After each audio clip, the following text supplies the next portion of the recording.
আমার সাথে ইনাদের লোক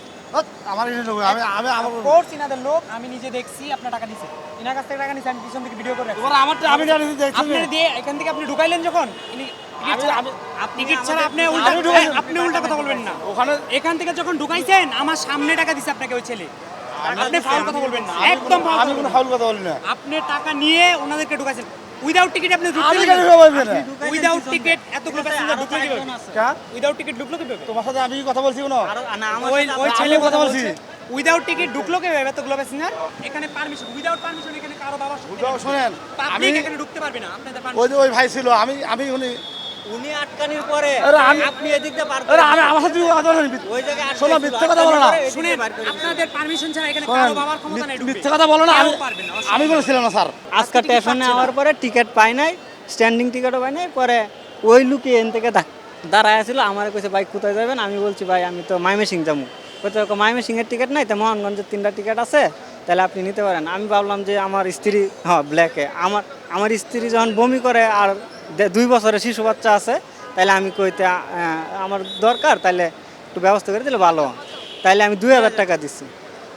2000 টাকা দিছি তারপর আরও আমার সাথে আরও ভুক্তভোগী আছে ওই জায়গায় দাঁড়া রয়েছে আমি নিয়ে আসতে পারবো ওরাও টাকা দিছে ওরা মোহনগঞ্জের জন্য 2 টিকিটে 500 ওরাও যাইতে পারে না ওরা ওই জায়গায় তাহলে ভিতরে ঢুকলো কি করে? ওই ভিতরে ওই যে ইনি আমাদের ঢুকায় দিছে ভিতরে তো 1500 টাকা ওই যে এই ভুক্তভোগী ভাই এই যে ভিতরে- ওই একটা লোক ওনার গাড়ির লোক আছিল ওনারা কয় টাকা দিয়া পিঠে ঢুকাইছে আমাদের টিকিট দেবো কেবিনে ঢুকাবো এই আমাদের কাছে ভিডিও ফুটেজ আছে আমি তো বুঝছেন উনি যে কেন আমরা প্রতারণার শিকার ওই জায়গাতে আমরা 5-7 জন আছি সবার কাছ থেকে 1500-2000 টাকা নিছে আর ওনাকে বলেন যে ওই যে লোকগুলো বুঝছেন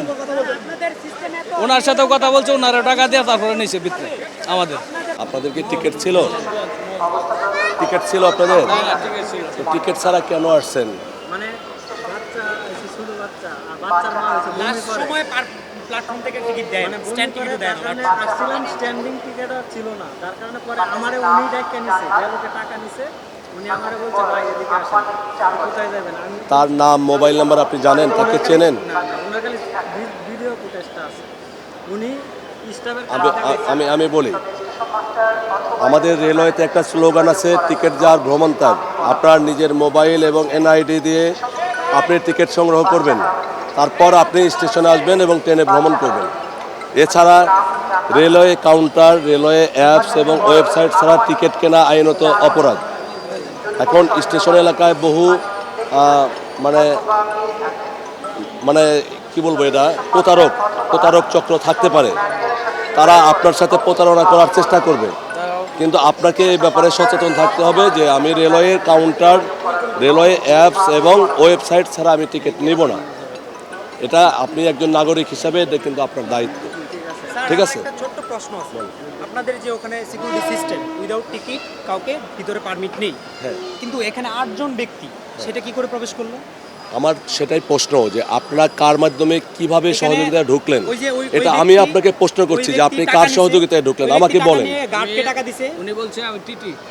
উনি কার্ড দেখাইছে স্টাফে কাউন্টার টিকিট কাটতে গেছি টিকিট নাই তাই আপনি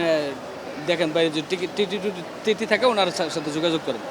বাইরে দাঁড়া রয়েছে খুঁজতে আছে টিটি খুঁজতে খুঁজতে ওনার পাইছি উনি আমার ডাক দেখো ভাই আমি ডাক দিয়ে টিটি নিছে ভাই। এবং আইডি কার্ড দেখাইছে আইডি কার্ড আর ঠিক আছে তাহলে কী হয়েছে ভাই আমি বললাম আমার কাছে তো টিকিট নাই আমি কীভাবে যাওয়া যায় একটু ব্যবস্থা করে দিতে পারবেন উনি বললো হ্যাঁ দেওয়া যাবে তো আমি কীভাবে আমার একটা কেবিন দেন ওই কেবিন তো নেই আমরা যারা স্টাফ আছি স্টাফ করে যে কেবিনটা আছে এটা দেওয়া যাবে বললে আমার কাছে প্রথম 2500 টাকা চাইলো আমি 2500 টাকা ভাই অত টাকা দিয়ে যেতে পারবো না আপনি কত হইলে পারবেন না পরে 2000 আমাকে না 1500 টাকা দিব 1500 টাকা দিয়ে ওই গেট দিয়ে উনি নিয়ে গেছে নিয়ে যাওয়ার পরে ওই আরও লোক যে সিকিউরিটি সিস্টেমটা ছিল ওনারা ঢুকতে দেয় নাই তারপরে বলছে দাঁড়ানেন দাঁড়ানোর পরে ওই যে আমরা এই আনসার সদস্য যে ছিল ওনার সাথে কানে কানে কথা বলে কি জানি টাকা দিল আমার সামনে টাকা দিয়েছে টাকা দেওয়ার পরে ভিতরে ঢুকাইছে ভিতরে ঢোকানোর পরে ভাই টাকা দেন আমি এই টিকিট আপনাদের সংগ্রহ করে নিয়ে আসতেছি টিটিকে arrange করি, গাড়িকে আরও যে লোকজন আছে ওনাদের অ্যারেঞ্জ করতে হবে তো এইভাবে পরে আমরা বসলাম এখন ওনার খবর নেই তা আপনি জিনিসটা বুঝলেন যে এটা সে আপনাকে বৈধভাবে নিচ্ছে না তাহলে আপনি একজন সচেতন নাগরিক আপনি কেন তাকে সুযোগ দিবেন তার আচরণে এবং তার কর্মকাণ্ড এটা কিন্তু অবৈধ ছিল আপনি সেটা বুঝতে পেরেছেন তাই না? অবৈধ বলতে কি আপনার তো আমি staff, আমি বলি staff আমি এ বলি আমি দুইজন বলি লোক নিতে আর আমি ইয়ে বলি আছে না না দেশে। না না না এই না না রেলওয়েতে। না না না এটা স্টাফ বা আমি রেলওয়ে স্টাফ, আমাকে ট্রেনে ভ্রমণ করতে গেলে আমাকে পাস ব্যবহার করতে হবে অথবা টিকিট ব্যবহার করতে ওইভাবে হবে। তো। এটা প্রত্যেকের ক্ষেত্রেই প্রযোজ্য, প্রত্যেক স্টাফের ক্ষেত্রেই প্রযোজ্য। আপনাকে পাস নিতে হবে অথবা টিকিট ক্রয় করতে হবে। এখন আপনি যে তার সহযোগিতা নিলেন, আপনার সামনে সে যে আচরণ এবং কর্মকাণ্ড করেছে এটা সন্দেহজনক। সে কানে কানে কথা বলল কার সাথে? আনসার বাহিনীর সদস্যের সাথে। কানে কানে কথা বলল কার সাথে? গেটে যারা দায়িত্ব আছে তাদের সাথে। তো এইখানে এই যে আচরণটা, এটা তো সাধারণ আচরণ না, তাই না? এটা একটু অস্বাভাবিক আচরণ। এটা তো আমাদের বাংলাদেশে অ্যাভেলেবেল চলে সব জায়গায়, খালি আপনার করে রেলওয়ে তো না, সব আমি জায়গায়। বলছি না, আমি যে করেছে, আমার যদি আপনি আমাকে দেখাবেন, তথ্য প্রমাণ দেবেন, সে যদি আমার রেলওয়ের স্টাফ হয়, আমি সংশ্লিষ্ট কর্তৃপক্ষকে তার বিরুদ্ধে অভিযোগ দেব এবং ব্যবস্থা গ্রহণ করব। আচ্ছা, আমাদের আর কাছে যদি সে ভিডিও ফুটেজ বাইরের আছে। কেউ হয় তাহলে আমি এটা জিআরপি থানায় তার ছবি, মোবাইল নাম্বার তাকে দিব, জিআরপি ওসি সাহেবকে দিব, উনি আইনগত ব্যবস্থা নেবে। ঠিক আছে? তবে আমি আপনাকে রিকোয়েস্ট করব যে আপনি নাগরিক হিসাবে এভাবে ট্রেনে আসা যাওয়ার চেষ্টা করবেন না। আপনি টিকিট নেবেন, ভ্রমণ করবেন। টিকিট না নিলে বিকল্প ওয়েতে আপনি যাওয়ার চেষ্টা করবেন।